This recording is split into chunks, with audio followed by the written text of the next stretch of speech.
What starts here changes the world.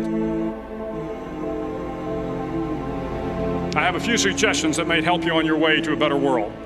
And while these lessons were learned during my time in the military, I can assure you that it matters not whether you ever served a day in uniform. It matters not your gender, your ethnic or religious background, your orientation, or your social status. Our struggles in this world are similar, and the lessons to overcome those struggles and to move forward, changing ourselves and changing the world around us, will apply equally to all. So here are the 10 lessons I learned from basic SEAL training that hopefully will be of value to you as you move forward in life.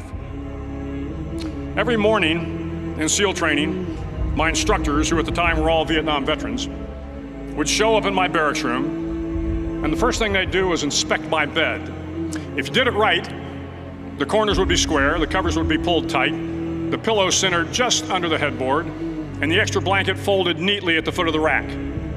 It was a simple task, mundane at best, but every morning we were required to make our bed to perfection. It seemed a little ridiculous at the time, particularly in light of the fact that we were aspiring to be real warriors, tough, battle-hardened SEALs. But the wisdom of this simple act has been proven to me many times over.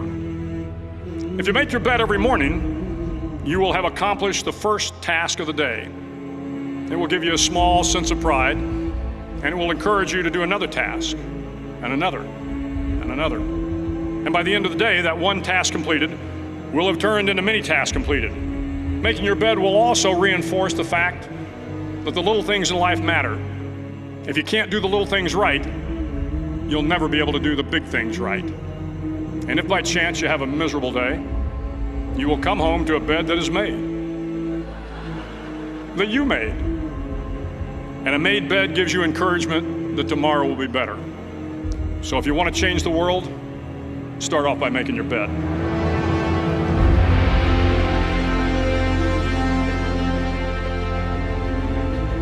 During SEAL training, the students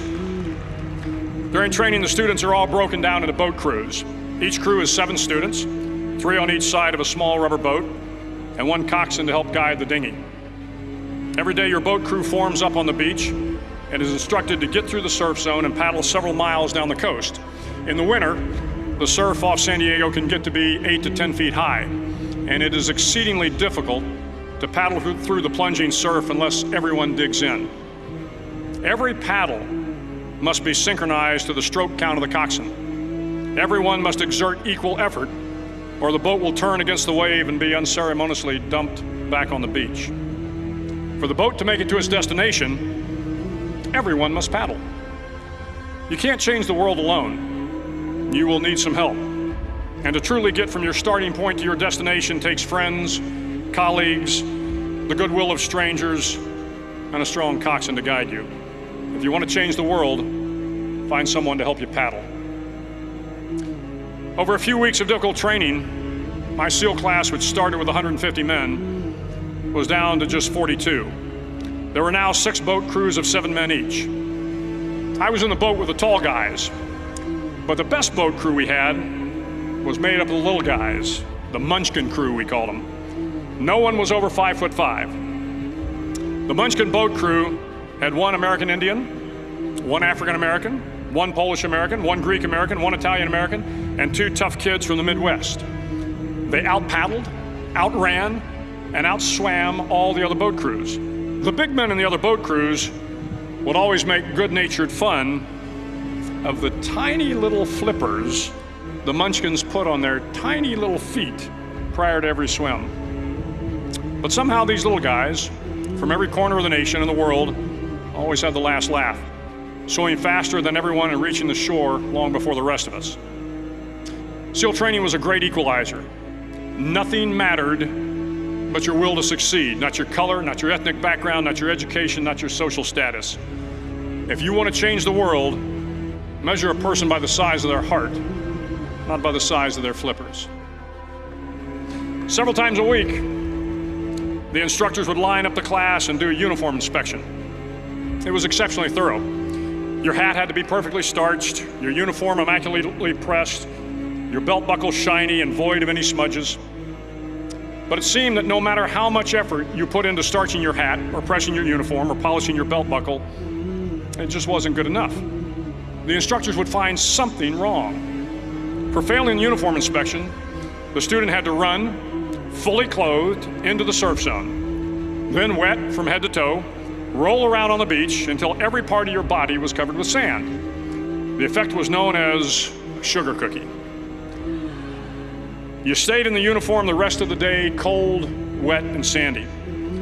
There were many a student who just couldn't accept the fact that all their efforts were in vain, that no matter how hard they tried to get the uniform right, it went unappreciated.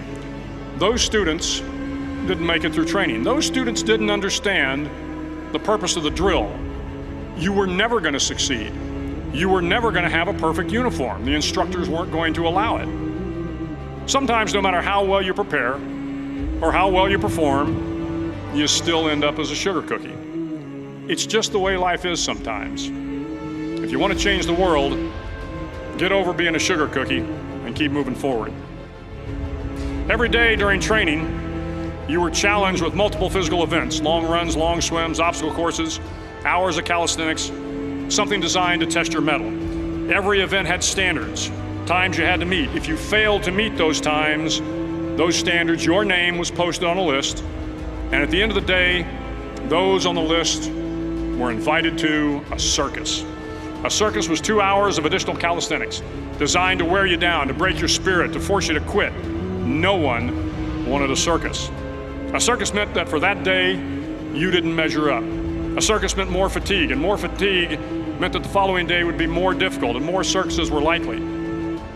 But at some time during SEAL training, everyone made the circus list.